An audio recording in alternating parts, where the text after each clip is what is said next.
I just wanted to set things off today. Welcome to Humanities Day. We are excited for this discussion and for the reception that will follow. So we'll all go Pied Piper-like downstairs right after this ends, where there's lots of food and beverage, and that's where we'll continue the conversation. So I wanted to draw your attention to that first. My name's Tim O'Sullivan. I'm the professor in the Classical Studies department here, and along with Ruben Dupertuis in religion. Where are you, Ruben? There he is. We co-direct the Humanities Collective, which is a group we've put together to organize and promote humanistic activity on campus. We started organizing this event about 3 years ago. This is the third annual one with some occasional precursors to that, one-offs here and there before that. And we did so because of, we think that the humanities have sort of come to bear the brunt, a bit unfairly, I think, of a larger assault on the relevance of secondary education more broadly in this country. And we were convinced that many of our majors at Trinity in the humanities, but also in all disciplines really, go on to careers in fields that are directly related to what they study, but also many go on to fields not directly related to what they study, and that it's very misguided to judge the value of your time in college based on kind of the thickness of the thread that goes between your major and your career. Right? We believe in embracing the liberal arts model here at Trinity that sees equal value between, say, the chemistry degree that leads to a career in the industry and the chemistry degree that leads to a career as a consultant or a homemaker or all sorts of other life experiences. And so too, equal value between the art history degree that leads to a life of curating in a museum and the one that leads to life as a tech consultant or something like this, right? And this is all to say that our main conviction, of course, is that we have a firm belief in the liberal arts model that there is value in and of itself in what we study, right? That if we lose the conviction that there is value in what we study in the university, in all aspects of the university, then we kind of lose the very justification that drives non-vocational secondary education to begin with. But that said, we recognize that there are a lot of countervailing winds out there, and that sometimes we're making these arguments in the face of those countervailing headwinds.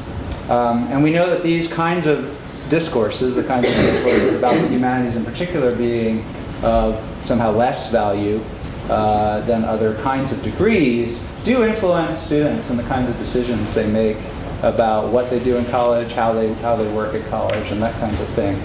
Those kinds of things. So we've organized these events over the years to bring in so many of our fantastic alums who are in all sorts of different kinds of careers and lives now, having studied the humanities at Trinity, to give you a sense of some of the different paths that some of you might take in the years to follow.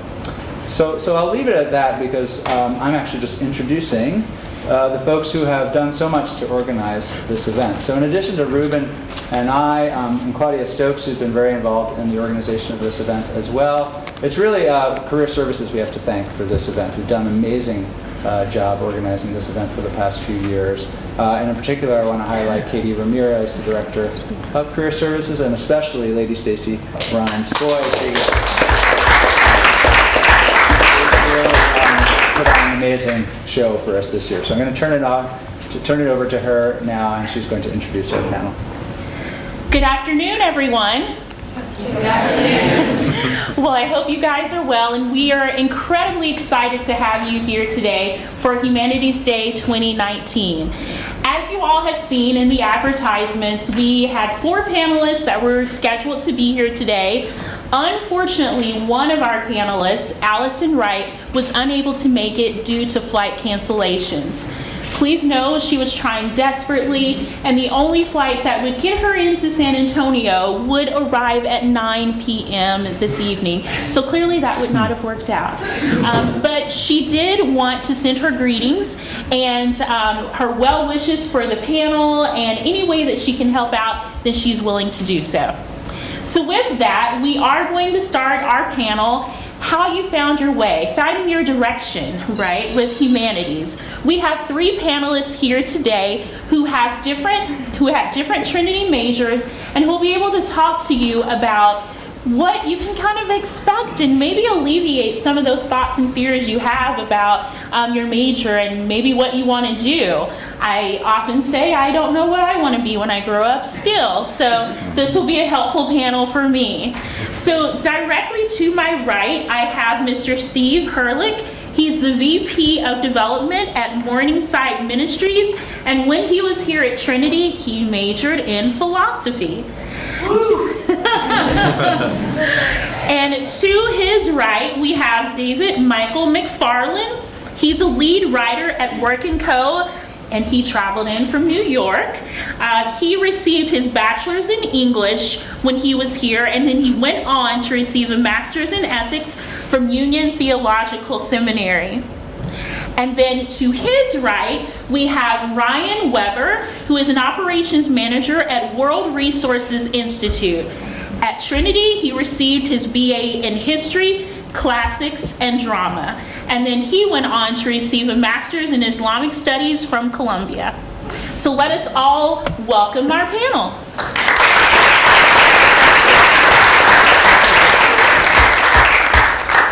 So I'm going to start with you, Ryan. Why did you choose to major in the humanities? I think like many students of my generation, and I suspect many of this one, I came to college not knowing what I wanted to do. I knew what I was interested in. I knew what I had done well in high school. Some of that was math. That did not work out well at the college level. But I'd always been interested in stories, and that led me to a path that was looking at history very seriously. As part of my first year experience, I actually took a class on the Alamo. We spent an entire semester on the history of the Alamo, about historiography and the different ways to look at it. It should be said, that class, everyone in there was there because they didn't send in their request on time. But it was an excellent course for someone who was curious about how history actually works. Sounds like luck to me. It was great. And then I took a class in the classics department, an intro to mythology, which showed me just kind of some ways of how we can look at stories to interpret, think about, and evaluate the human experience. And that's kind of where I got hooked. And from there, led into more kind of specific interests. So it sounds like for you, you had a sort of interest coming in, and then it just blossomed for there. I'm wondering about you, Steve. What about you? Did you come in and knowing what you wanted to major in, knowing that philosophy was this thing that you wanted to learn and grow in? No. I wasn't expecting that. Yeah, I was pre-med since I was 5. I had a hernia operation, and the whole thing, the whole experience was so cool. I thought, that's what I want to be. I want to be a surgeon, and that was pretty fixed. That was my North Star from 5 to when I didn't get into medical school after Trinity, or in Trinity. But when I got here, I was a biology major because I loved it. Loved all of that stuff, and I was also taking liberal arts classes, of course, and I had an ethics class with Larry Kimmel, who, I don't know if he was my advisor after that class or before.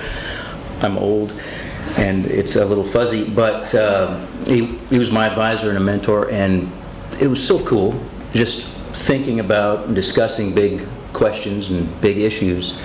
And also, Larry seemed like a Renaissance guy, skied, and even though he was very old, I think he was in his 40s, read all the good books and the big stuff, and I just admired him a lot. So I talked to him about maybe a double major, because all these other pre-med students are gonna have biology and chemistry and biochem, organic and all that, physics. I got to stand out a little bit somehow, right? So I like this, I'll do that. And so that was a little bit by accident. And if I went back like to the time the earth cooled, other decisions I made were a little bit by accident, like coming to Trinity, and glad for it. But I didn't get into medical school that first time. And so I went back to the philosophy department, and Peter French at the time Dr. Brown, I'm almost as old as you are now, class of '87. You remember French. He suggested that I go to Rice. They have a great bioethics program, and so there's a little combination of both of my majors, so that if I decide not to or don't get into med school, I have an option there. I have a pathway that would be pretty useful, pretty interesting. And so I went to Rice and decided not to apply to medical school again. And by the way, that turned out to be a great decision. Everything's good. The only person who still doesn't get it or support it is my dad. And that's okay. But I did that for a year, and I say this with all respect. At the end of a year in the PhD program at Rice in philosophy, I knew that I would be a terrible philosophy professor. And I thought maybe that was the main path I had, so I left that. But just dialing it back, it was a bit of accident. It was because I enjoyed a course and continued enjoying courses in the humanities and philosophy and liberal arts. And I don't regret that degree or that major at all. So happy for it. So David, why did you choose your major in the humanities? Well, I came from a long line of engineers and pilots, and that was supposed to be my pathway. I was going to go to your alma mater, Baylor, join ROTC, follow my father's and both grandfather's footsteps, but they didn't accept me with the same offer that Trinity did. What a disappointment you were. I'm very happy for that during events, though, because I think I was already understanding. I was much more like my mother, watching Katharine Hepburn films and reading Anne of Green Gables than building barns with my father in the backyard. So she was actually a Trinity alum as well, majored in English, and I had applied here mostly because I was familiar with Trinity in San Antonio, and I came and visited, and I just fell in love with it. And as I started thinking about what my major would be, I realized that even though I memorized all my multiplication tables to get a Game Boy at the age of 5, I always really loved literature, and I think especially coming of age, I began to see myself represented more in the voices of women writers and queer writers, and understood that's what makes me feel most alive, is critically engaging these texts much more than learning systems of science and technology. So it was kind of a no-brainer, and yeah, once I got here, I realized and got to meet professors like Dr. Stokes and the whole English department, I realized this is my home. So I just kind of want to delve into that a little bit more. Did you know what you wanted to do with that humanities degree? So you were clearly drawn to English and like all of the literature and reading it and studying it. Did you know that it would kind of end up in this direction that you've gone in? I think I always knew I wanted to be a writer. I started writing for myself creatively in 15 as like a refuge from my home life, and it turned into a talent and a skill that I got to use with Professor Porter, who I see back there, and loved the creative writing department that was just formed. I assumed I would always just use it for myself, and that any job I had would just enable me to write personally, and it coincided with the Great Recession, where there were really no jobs after graduation.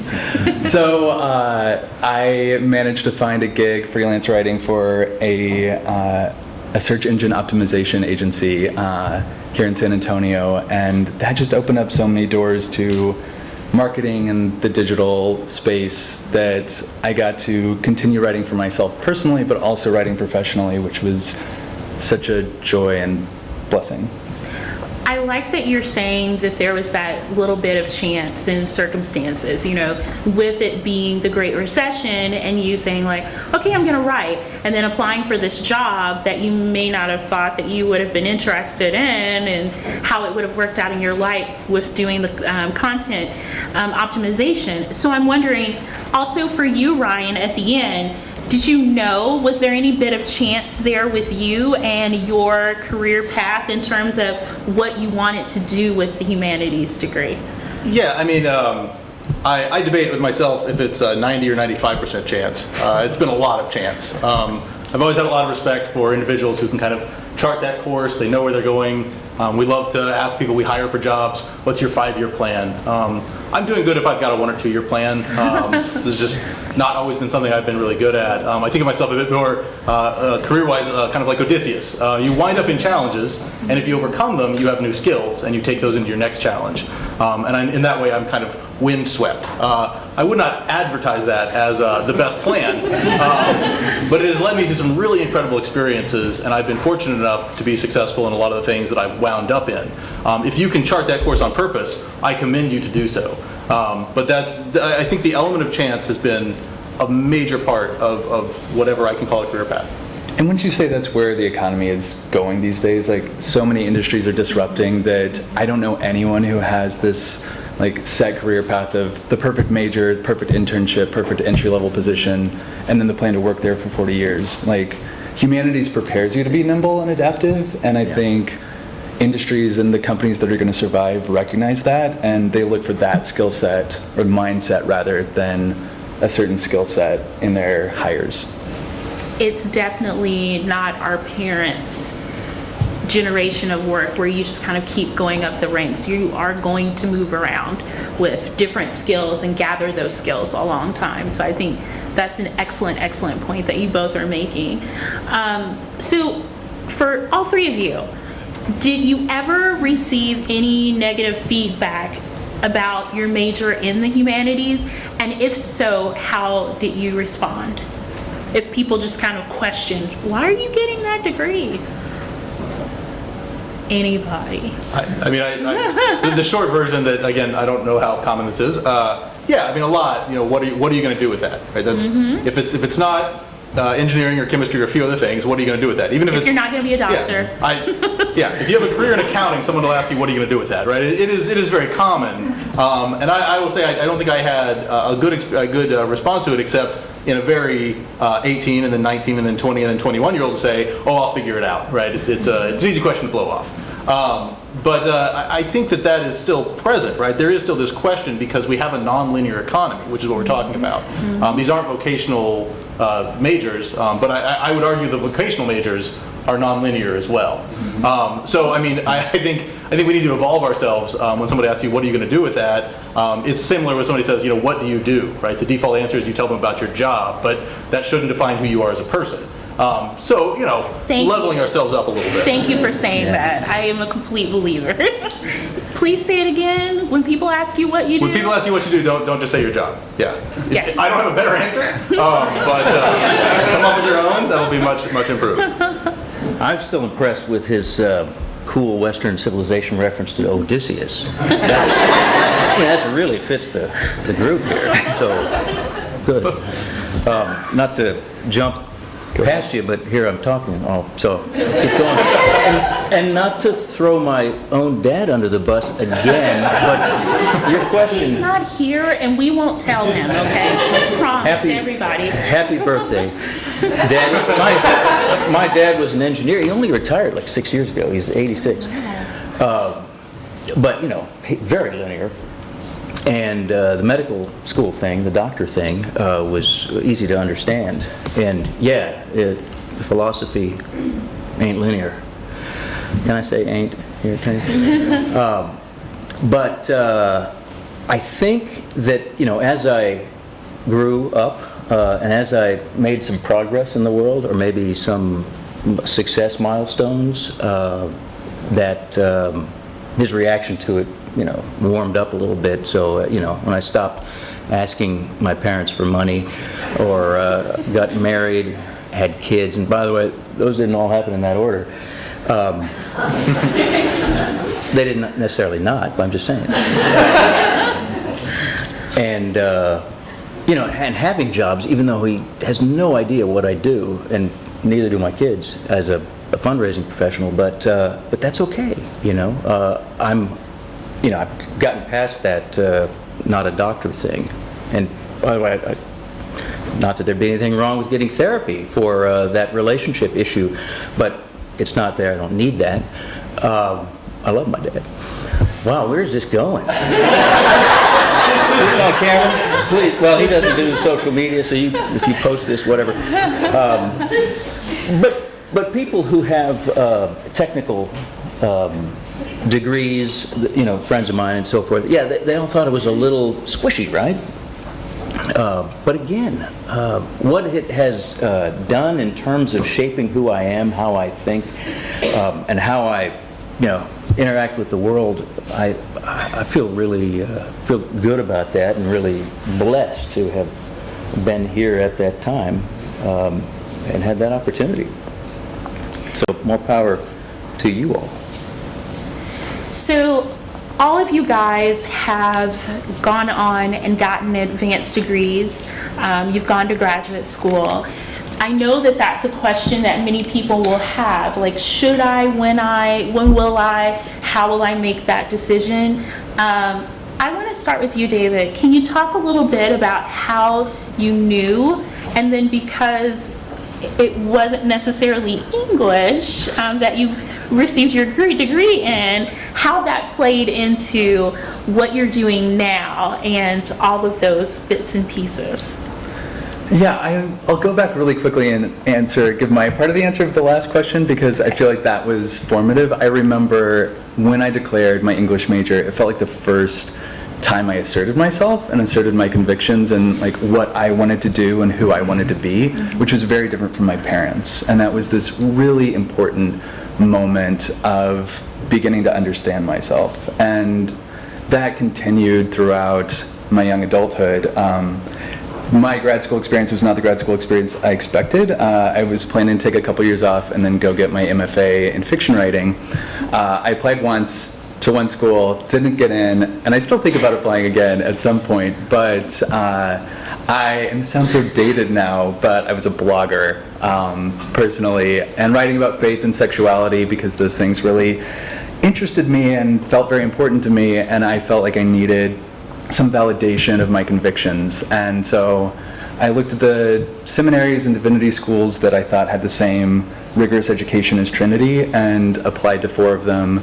And I went with Union, in part because I think I suspected New York was where I was meant to be, but also because they offered the best financial aid package, which I think is the best advice I can give anyone getting their master's. Like, I have so many friends who went into such extreme debt for a master's degree, thinking that that was the key to opening the door to the career they wanted. And the economy works so differently now that there are so many back doors that you can get in there without that debt, and that debt can actually be a closed door to many things later on in your life. So rather than take on $80,000 for a year of education, do other things that introduce you to people and opportunities in those areas, and a career can follow just as quickly. So Ryan, Yeah. tell us more. How did you decide? So I went to graduate school, like many people my age, in 2008, because the job market did seem a little thin. And so I had actually been out of college a couple of years at that point, and actually had a stable job, and had been promoted a couple of times, and really liked it. Full disclosure, here at Trinity University, I was running the jazz radio station and thought, a job running a radio station that does jazz and indie rock, this is the best thing ever. And it was great, and we fought through a bunch of different challenges. We got our fundraising really good. I got to rebuild all the studios. If you go over there, I got to do the demo and the build, and I loved it. It was great. And having kind of accomplished that, I then looked at the job and I said, okay, great. And I looked at the people who had had that job, 5 and 10 years before, and they all had been doing it prior to me for 5 and 10 and 15 years. And at the age of 25, I thought, I don't feel done. I don't feel like this is the job that I want to be doing for the next 10 or 15 years, even though the job would support it. The job would be great, the benefits of Trinity are good. All of these are valid reasons why in 2008 one should not strike out. But again, I was 25, and it seemed like a really good idea. So I was looking for graduate schools that would allow me to do what I'd done in undergrad, again, to questionable and mixed success, which was discover what I was really interested in. And so I looked at a couple of different, what I felt were very elite programs, and some of them were apparently far too elite for me. And I ended up being accepted into a master's program at Columbia University that was surprisingly general. It was essentially a liberal arts master's program, officially titled around Islamic studies, but it's a very broad topic.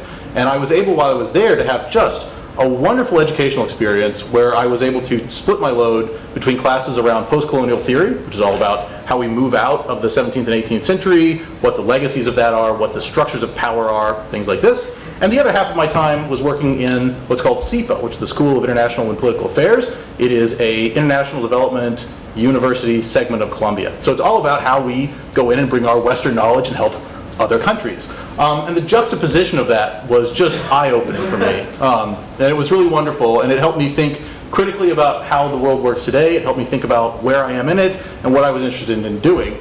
And then I wasn't sure what I was going to do with that. I got excellent advice from Professor David Lesh here at Trinity University before going to graduate school, and I should say reflected by Dr. Burton. They said master's school isn't like undergraduate. Don't go to find yourself. Go to find something to do. Go to a purpose. And I roundly ignored that and had a great time. And as a result of that, after graduate school, I went looking for work. I developed a specialization in Central Asian politics, which is a pretty narrow field, and went to DC looking for work. Found no such work. Did a bit of blogging as well, poorly, just so it's very clear. And through a temp assignment, wound up at the front desk of an elite global environmental organization. And after a period of time, applied for some jobs. They looked at a resume, and they said, "You look like you can do this job," and they gave it to me, and it's been great. So the decision to go to grad school was that I had a good job, but I was looking for something more. And then beyond that, it was trying to figure out where I was going. And again, if you can chart a path, do so. Yeah. There are a couple things that you have said that I'm really curious about, and I think maybe something that I've heard some students talk about, the moving and the change. So you were here for a few years, and then you moved to New York, to Columbia, then you moved to DC. How did you handle those transitions? And what advice would you have for students who are looking to possibly move somewhere else and will be having those transitions as well? Because Trinity is its own wonderful, affirming bubble, and these other places are going to be different. So what advice would you have?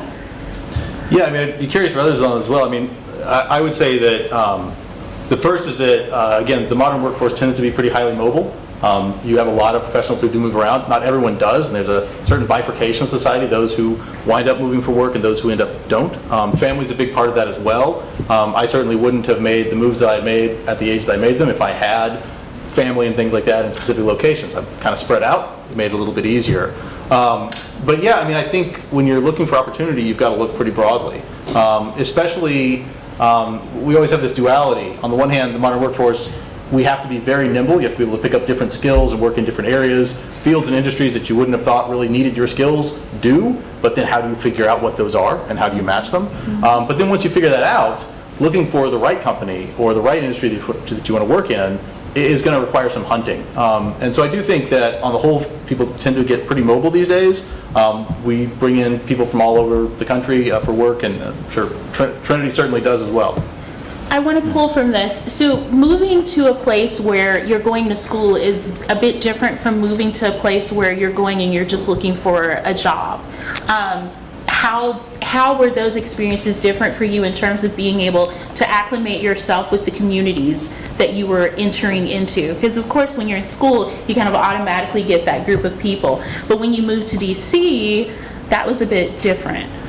Yeah, I mean, anytime you move to a school, less so in graduate school, I think we would agree, but still, there's still some protection there. There's some buffer. When you were out in the so-called real world, there isn't that. There isn't anyone to help you get settled. There isn't anyone to help you out and figure out where the best X, Y, and Z thing is. I will say that I was significantly benefited through most of this in having a partner that moved with me. I took a pretty bold move and moved to New York as my girlfriend, and made a point of not moving to DC until we were engaged. I thought that was very fair. But again, that was a definite source for me of strength and anchor, right? That had I been on my own, each one of these decisions would have been a more challenging decision, both to make and to actually pull off.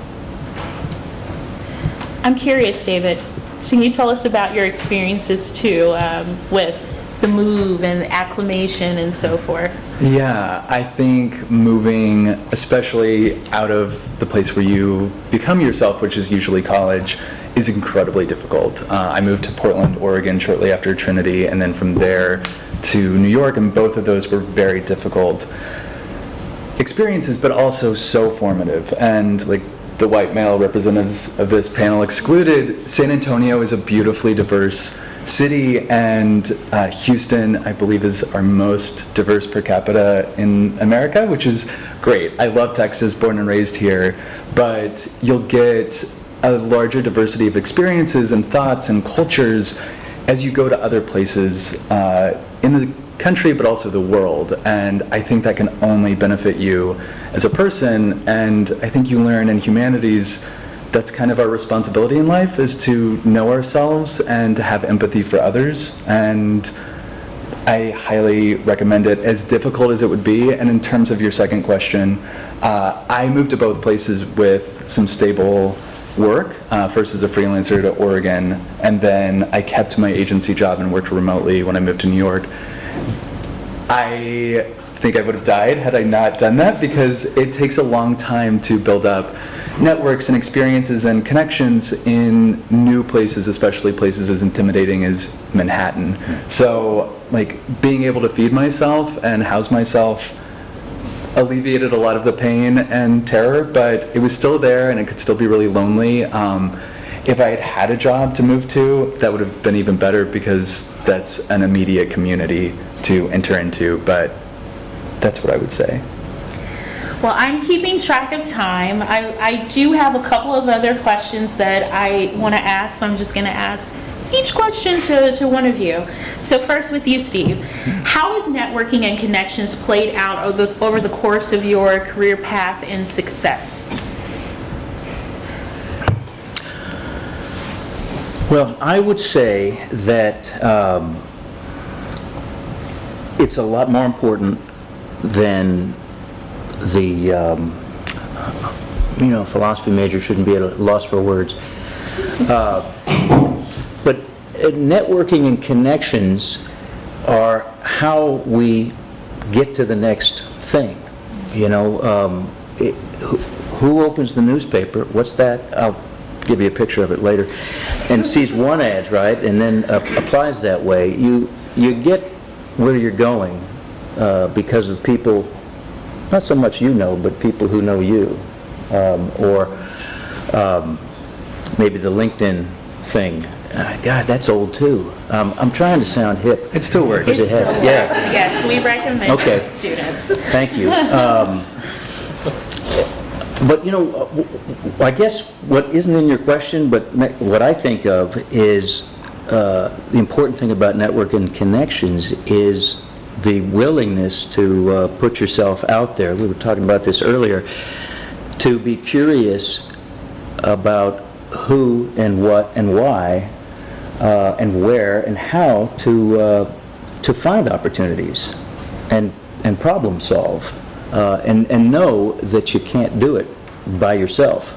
I don't know if the group is the place to talk about faith, but I would say, knowing, being a believer, it gives me a great sense of peace and a sense of it's okay that I can't do something by myself, that there is a higher power, and I can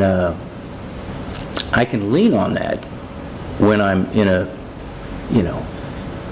tough spot. I'm not sure that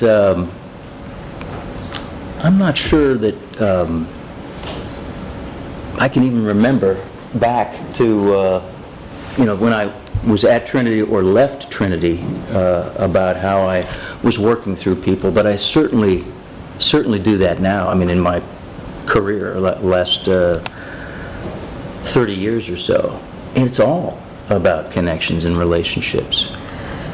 It's all about that. Ryan, what tip would you give your past self? Yeah. I mean, all of us, right? The positive spin would be, I would say, to really embrace the uncertainty, to really recognize that the change and the not knowing is part of it, to really enjoy the experiences that you're having, because as I look back, I feel very grateful for the experiences I've had, including those that I had no business going about doing. And that's a positivist view. If I had had a rougher go of it, maybe I'd have smarter words for myself on what not to do. But I think that, you know, as in all things, plan what you can, but make sure you don't, you know, regret what you end up doing, because you get one trip. So I think that's really important as you look at your first steps out of college, but also a couple years down the line and a couple years down the line. There are going to be lots of choices that you're confronted with, lots of challenges and lots of opportunities. The connections are an important part of how you navigate those, but you also kind of just have to embrace the trip. David, what do you wish you knew then that you know now?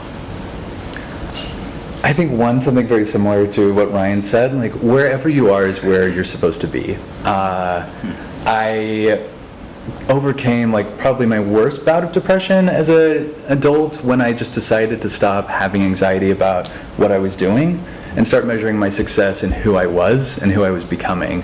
And so every year... Can you say that again? I really like that. How should we be measuring our success? Not by what you're doing, but by who you are. And at the end of every year, don't think, am I making more money? Do I have a more prestigious title?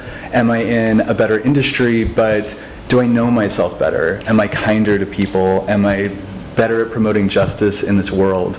And the rest is going to follow. Like, jumping into networking, like, if you know yourself well and respect yourself and respect others, people will want to be around you, and you're going to benefit any organization or cause you want to be a part of.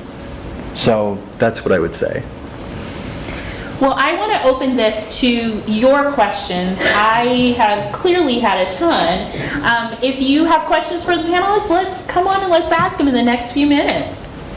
You just raise your hand. Got a question in the back? Yeah, so Lady Stacey asked if you might have questioned your choice of major, and I think you all mentioned basically stuff from before you graduated. But I was wondering whether, like, after you graduated, when you're outside of academia and in various parts of the workforce, was there anyone there kind of, you know, makes fun of certain majors or like says, oh, really? Well, we don't know how you major now or something like that? No. I will say I hire people, and part of my job. We do often have, you know, job descriptions must have a bachelor's in XXX, right?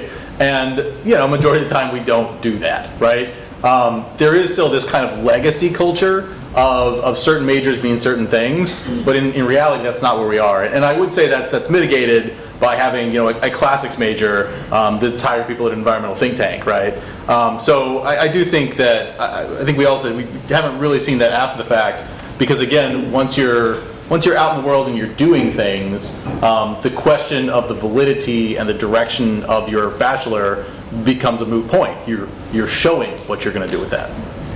I would also say if you encounter a business or a person who is suspicious of your humanities degree, that's probably not a place you want to be. My first agency was really turned off by the fact that I didn't have a business major, but when I got in anyway, I looked around at all the business majors and they were the worst at their jobs. So,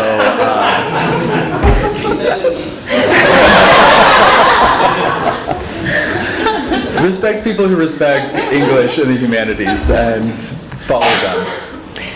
In my day, it might have been a little tougher to get that first job if it wasn't a kind of a technical or pre-professional major. But more and more, I read, I hear, and as a hirer myself, people are looking for people with soft skills, with thinking skills, problem-solving skills, people who get along with people. You know, you learn a little bit of that at Trinity, or maybe anywhere, but better at Trinity. And it's hire for character and train for the skill. Now, maybe I couldn't just jump out there and do something very technical, and that would be inappropriate to try. But if you have those basic thinking skills, and, approach to the work and to teamwork and those kinds of things, then you can learn anything. And what are you going to do to contribute to the organization's goals and be of value to the whole group and to develop the people around you? I think if you can do that, you've got lots of success ahead of you. I have a question over here.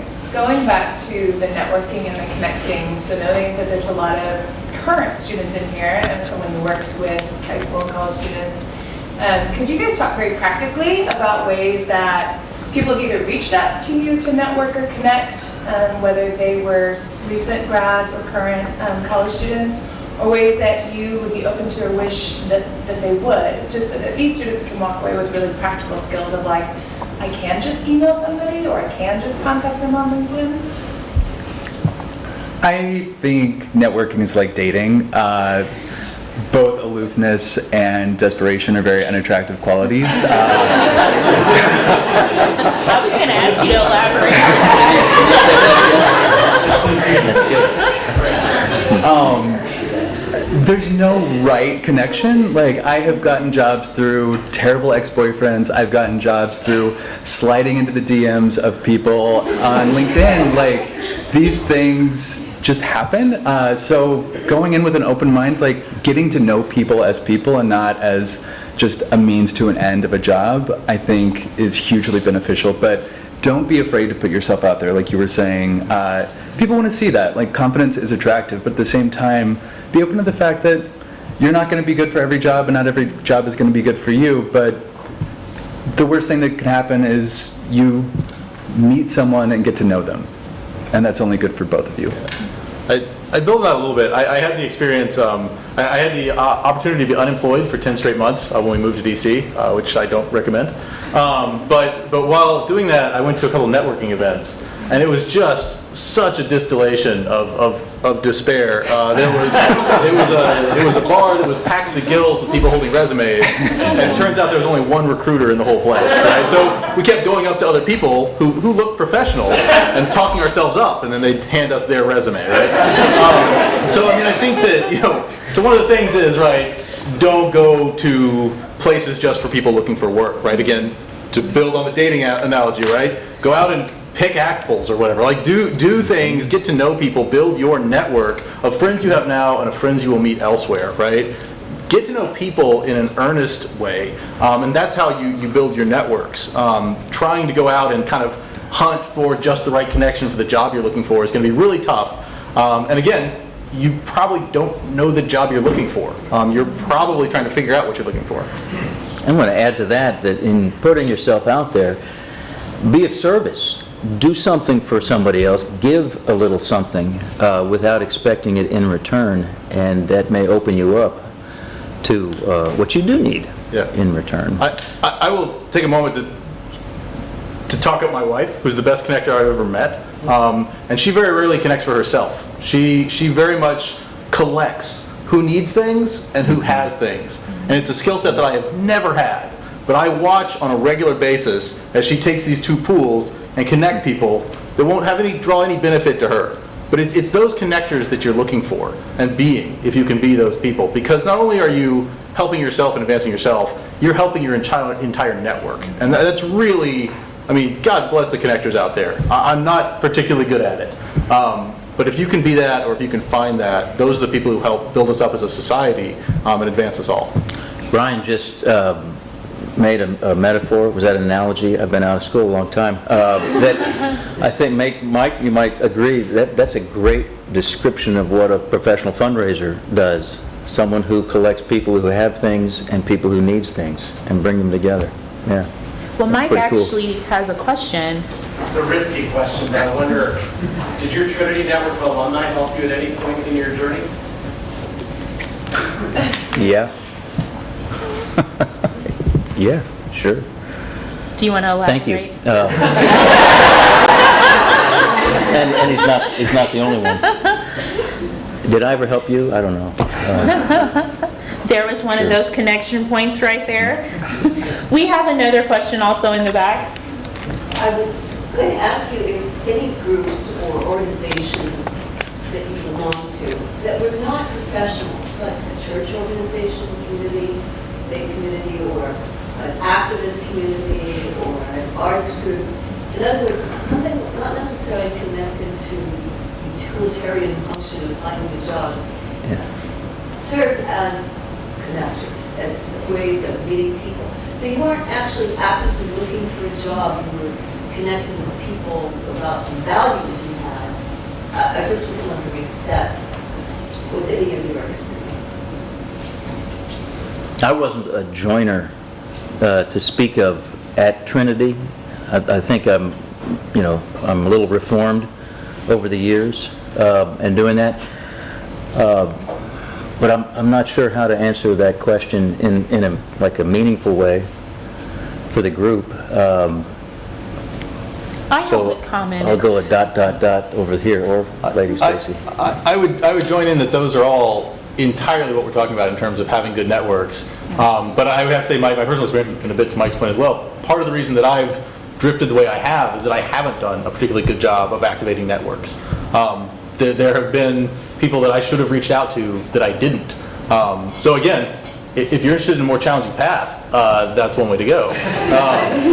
But that's a resource that you should, at no point in your life should you be afraid to ask someone to help you or to give you advice or anything like that. That is you shutting yourself off from a network that you've already created.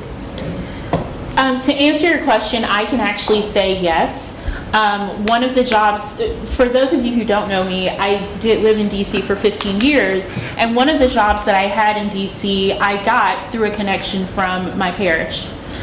She mentioned, oh, we have this opening, maybe you might be interested in it. And I said, oh, thanks, I appreciate it. Looked at it and applied, and that is how. So I am definitely a believer in joining and being a part of various organizations and going after those things you like. Like I would sometimes do meetup groups and meet people like that.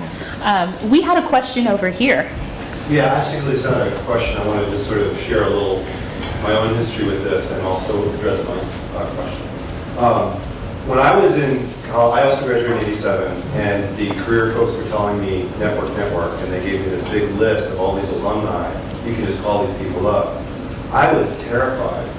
I mean, some of us who are introverts, the idea of just calling up strangers and saying, can you help me with blah, blah, blah, blah. So I didn't, there was no way I was going to think about doing that.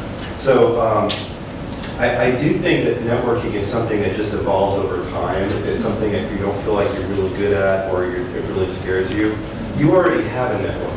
You just don't know that you're your network yet. Like all your friends here in college, after you all graduate, when they go here, they go there, you're going to keep up with them. And you'll know their partners or their friends might be in an industry or working for a company or just doing some cool thing that you can talk to them. That is what the network ends up being. We all have our networks that way. So if you're at all worried about that, it's going to be okay. It's just going to take time. The other thing I wanted to say was regarding alumni, the alumni network. If you see us around campus, we all, we look a lot older and whatever. We're basically just Trinity students that just got old.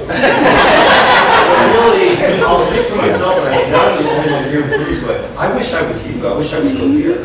So don't hesitate. I mean, if you feel comfortable, if there's a way that the career services can have you guys link out to us, if there's somebody who's working in a particular city that you're thinking about, what would it be like to live in whatever city? Or if there's an industry that you don't know that much about, but if there are alumni working in that, most of us, I think, would be happy to get an email from you, and talk to you on the phone or have a coffee with you to let us know what it's like. You're not asking for a job. You're just trying to find out more, and you're building your network.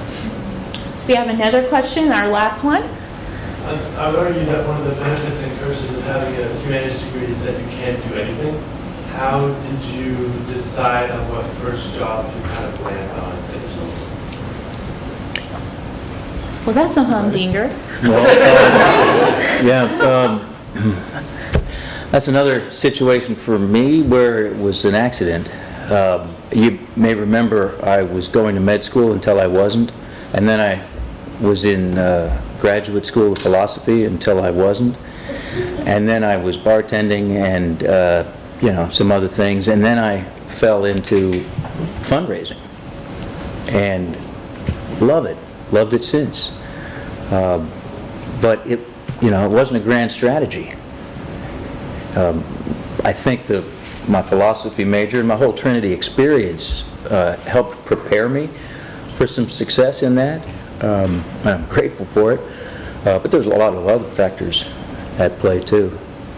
If you want direction and certainty, actually it doesn't sound like any of us can speak to that. Maybe you a little bit more.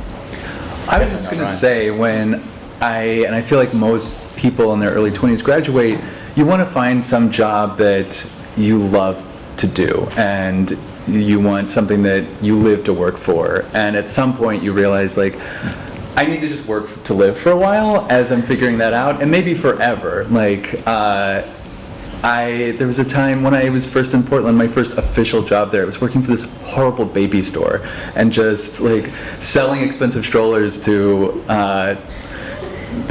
scared mothers, and it was great because I love babies, but at the same time it's like, is this what 4 years of intensive writing and critical thinking prepared me for? But it did. Like, I did some marketing while I was there, and that helped open the door to my first marketing job.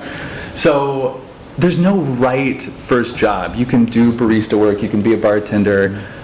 Sometimes you just have to do these things to pay the bills as you're building these connections, as you're continuing to figure out who you want to be. And then when you're 30-something, it falls in your lap. Fingers crossed.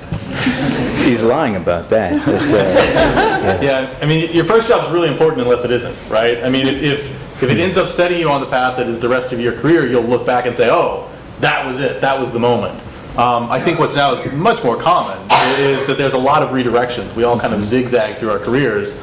And that may be in logical ways. You may build up a certain skill set that allows you to take on a different job, or it may be that you are really good at something and it turns out you don't like it, and you take those skills somewhere else. Yeah, I mean, I think it's a really good point that as much as we talk about following our passions and things like that, the odds that your first job is going to fulfill all your dreams and pay you something is not great. And I say this as someone who's worked exclusively in nonprofit. But also that it doesn't have to. That shouldn't be what you're putting on yourself or on your first job or maybe even on your second. It's a long arc. And so long as you are comfortable with where you are, comfortable what you're becoming, that's the goal. It's not an impost, it's a path, right? And I'll just make one more practical note. Like, don't take a job that you can't learn something from. Some hard or soft skill, like studying church history and ethics, didn't directly impact my ability to write for a major financial institution, but I learned how to navigate personality disorders, so like, that is beneficial. And I think wherever you are, if you feel like, I can't learn anymore, like I can't grow anymore, I can't get a new skill from this job, now it's time to move on. And that could be moving on, like from a salary standpoint. I gotta laugh at Claudia, which I'm very appreciative of. If it's a lateral move in salary, like it will still be an advancement in growing your skill set and your ability to learn. Just never stop learning is what I would say. and if you think you can't learn something from this particular job, I think that might say more about you than the job. So stay open-minded on those things. Nothing wrong with moving on, but it's how you approach everything. Don't check boxes. Don't check boxes. Well, you guys, this has been a fascinating and wonderful conversation, and I can tell by the laughter that there are more questions and more comments. I would like to invite you to ask those questions, to make those comments at the reception that is following. We will be going down to the CSI Cube where there will be food and libations. If you are 21 and up, you must show your ID for those libations. But as I hand out some gifts to our wonderful panelists, please join me in a round of applause for them.